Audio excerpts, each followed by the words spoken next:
So I've got Gryph-Hound, and a paper clip, and a skull, and some green stuff. Alright, nerds. Gonna make something weird. But you knew that.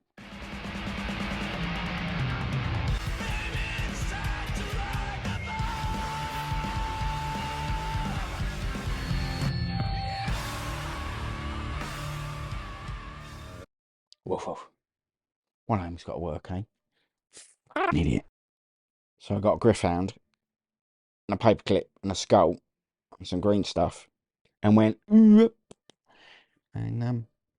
get a weirdo. Woof woof. So, two halves. Pretty straightforward.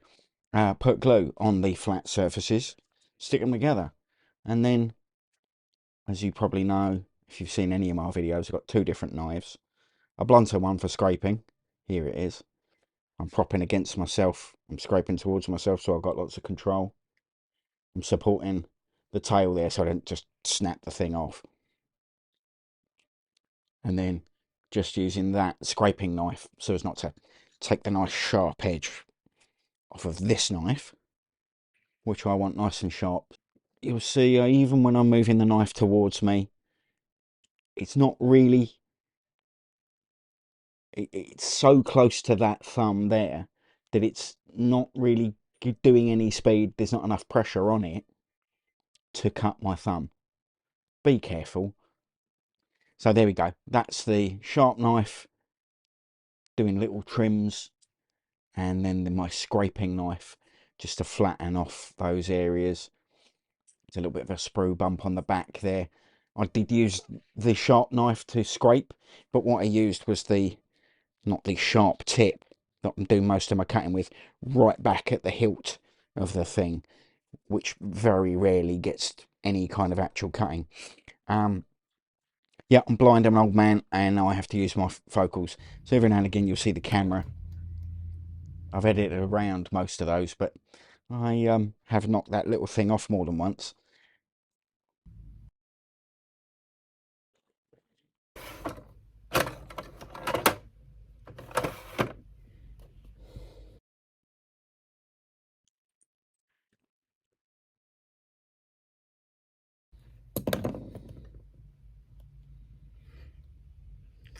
Yeah, didn't like that. I don't know why I did that. Needed a much smaller drill bit, which I've probably got, but I didn't really like the look. Tried it out, and what I'll do is I'll fill that in with a bit of the thick plastic glue, which you'll see come into play in a minute. But this technique, after all that scraping, if you soften up the plastic with your plastic glue, you can smooth those surfaces. Do be careful, you've got to have, wick off most of that glue. Here's that thick stuff I was talking about. That essentially is just another pot of glue with a bunch of sprue dissolved into it. Chop it up nice and fine, shake it about, leave it overnight, shake it about, and then you get this sprue goo, some people call it, but it's nice and thick because it's got material in it and some moustache hair apparently.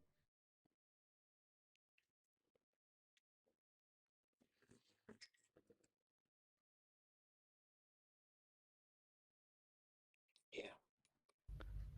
Don't know, it's a bit fine for moustache. Mine's thicker, probably cat. It's usually cat. Thicker glue there has set up a little bit.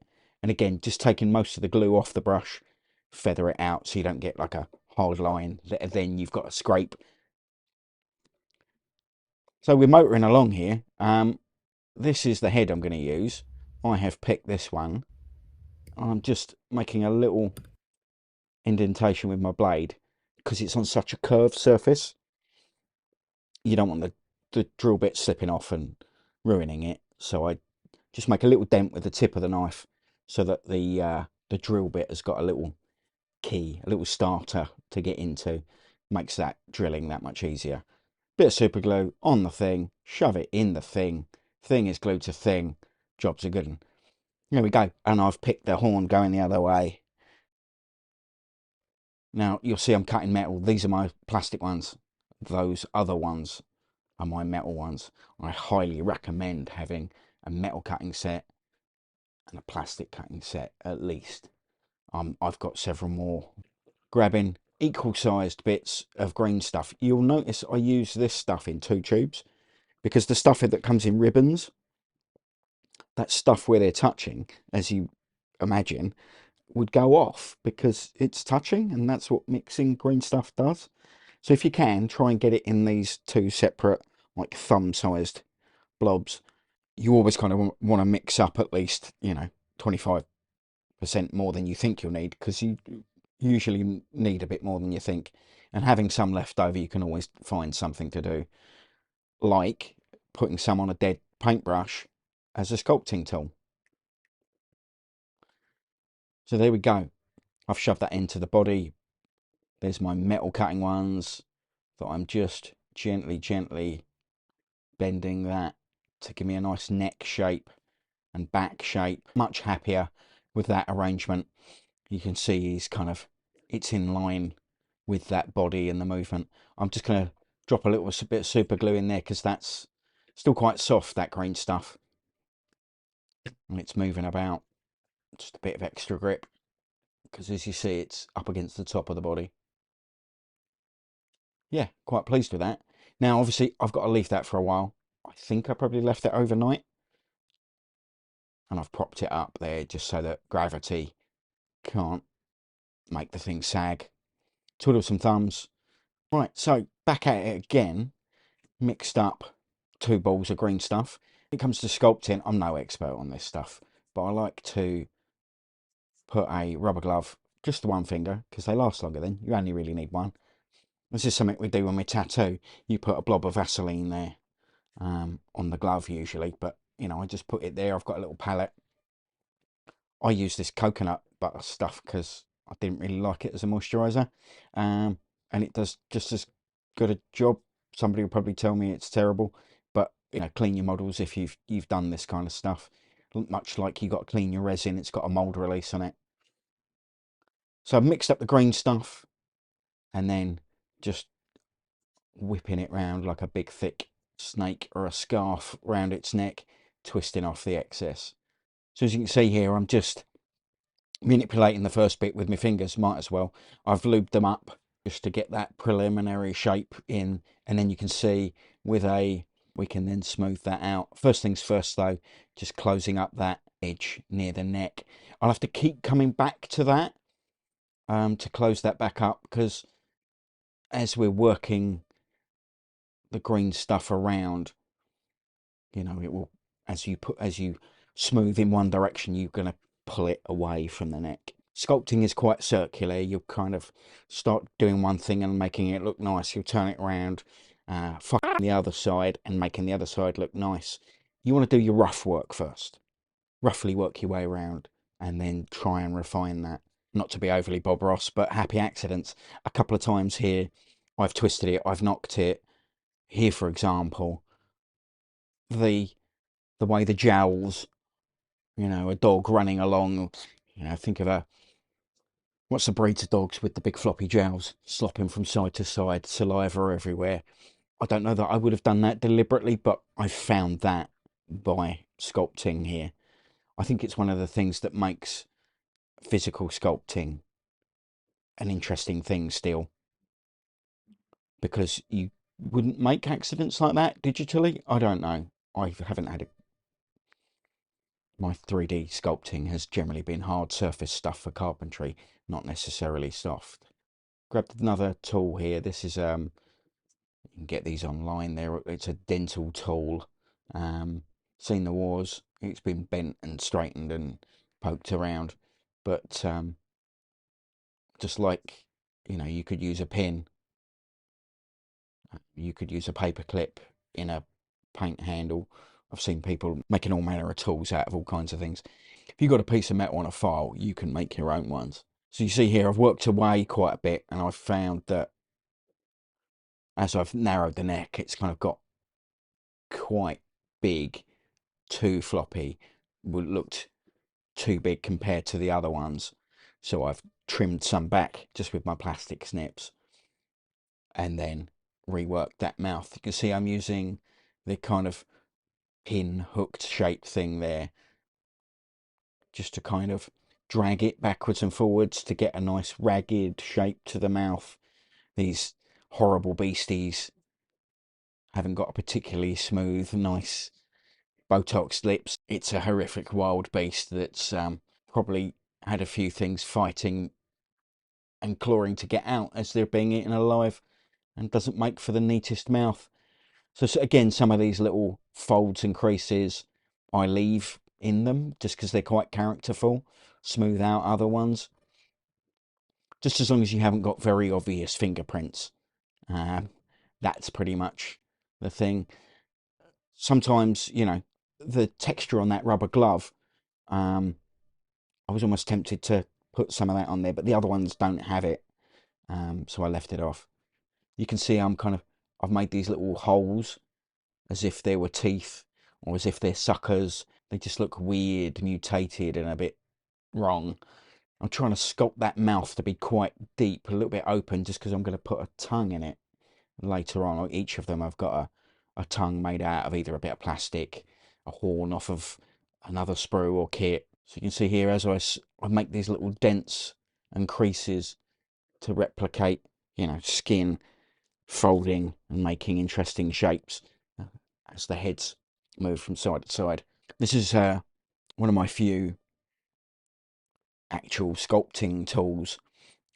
You'll see you can get the black ones, which are harder, and then these grey. It's a very pale grey. It looks white under the light, but the lighter the colour of rubber, the softer it is. You know, like your tennis shoes that are clear rubber, natural rubber. The darker rubber is, generally the harder it is. So this one's just that little bit softer, so you can do big softer shapes, or you can gently rub it over a surface. You're applying less pressure, but you can polish up and get softer edges. Pleased with that mouth shape. Using that softer softer tool to sculpt up to the neck, up to the head. Again, I've got to kind of prop it up and leave it for a good while.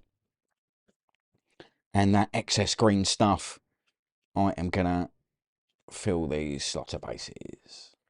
And if I had any left, if you have any left, make yourself a sculpting tool. I've not done the eye on this one quite yet. Again, just because handling it, I'm going to mess up my good work if I try and do that another time. But it's a similar process. Just make up a tiny ball of green stuff, pop it in there, let it set up for a little while, let it go hard,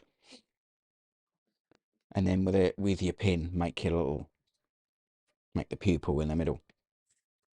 Now this is how I've made some of the tongues on a couple of these guys. Just grab a bit of plastic, warm it gently, and then give it a stretch. You could also make aerials for vehicles, but you can see just before it cools too much, you can twist it around, experiment with it. You've probably got a fair bit of it, eh? And you can see here, if you heat it up and then push it in, you get the kind of, it bubbles back on itself, making nice organic shapes. Experiment with it. Make sure your lighter's got a kitten on it, of course. Essential. But this is the horn that I cut off just because it's got some really nice kind of twists and turns to it. Just shaving that up a little bit, and then I'll heat that and get another little bend. I'm going to be very careful with this, and I'm just warming it gently until I can see the surface of the plastic changing, getting tiny bit smoother, and then I can gently push it in place and hold it in place while it cools, and then it will stay there. There's the tongue. That's the vague shape that it's going to do. Just cleaning out a little bit more space and getting some of the looser bits. Pop a bit of super glue down there, dip the tongue in it, and then I'll push it into place.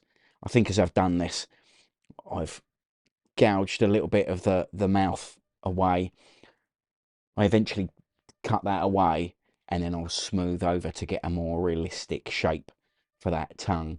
That big old tongue pulling against the side of the mouth. We need to sculpt that dent. So here's the green stuff doing that. A couple of tiny bits, tiny bit on the pin, push it in place, Eventually it sticks. There we go. And a little bit of saliva on the tool, and we can smooth it and it won't stick to it. No point in getting the moisturiser, your Vaseline out just for this. Stick it in your gob. Don't put everything in your gob. Stop putting things in your gob. Use the appropriate stuff as you see fit. Here he is. Look at that dynamic beastie. Yeah. Temptation to put some saliva hanging off of that. Do the Yoo-hoo glue trick where you UHU glue. It's really blobby and people do blood effects with it. You can mix it in with that and have globules coming away.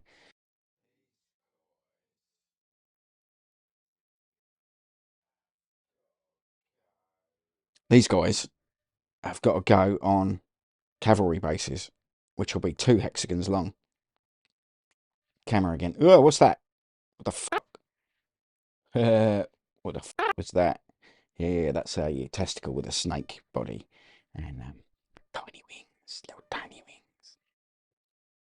It's a Slaneshi beast. You don't want to know. So yeah, I on the NG28 YouTube podcasty job, we rolled up Slaves to Darkness, Lost and the Damned, Warbands to play dusty old 3rd edition. I've never played it. It's falling apart. Very small letters, great artwork. Pretty much why I kept it. But in these warbands, Slaneshi wizard, and he rolled up some temple dogs. I built them on a whim, basically. I had a couple of the Stormcast Gryph-Hounds. I was like, what the hell am I going to do with them? I know, I'll get a skull and a paperclip and some green stuff and make a weird beast. And they were fun. And I made a 3rd one. And then I rolled up this stuff. So I needed a 4th one. And I'll probably make more because I like them. Not the face. Not the face. Idiot. Dwarven Wizard. I mean, are you interested? Shall I? Alright, babe. See you in a bit. I'll put this on the end.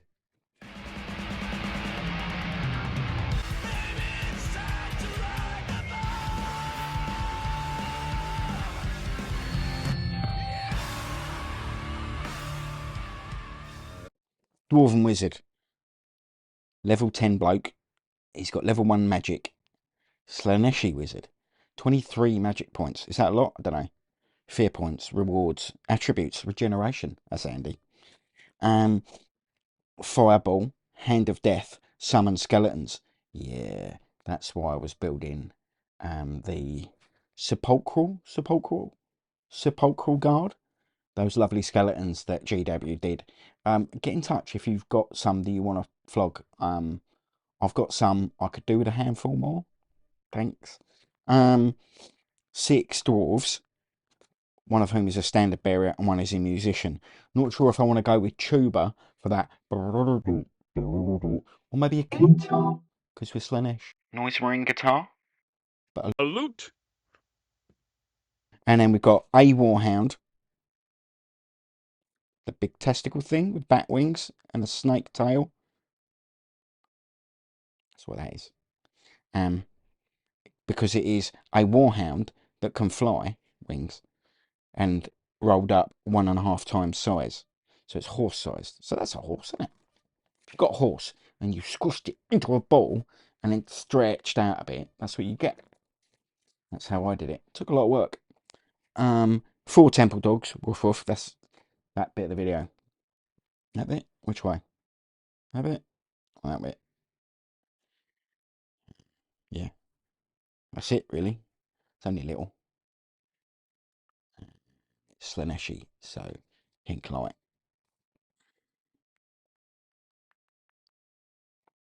And hexagonal bases, because they're the best. You've seen my hexagonal sci-fi bases video. Up there. Some of my old videos, fucking hell, even more wafflesome and mad than this one. You know, mental health's a thing, innit? I'm mental. I haven't got much health. Old and broken. Physical labour.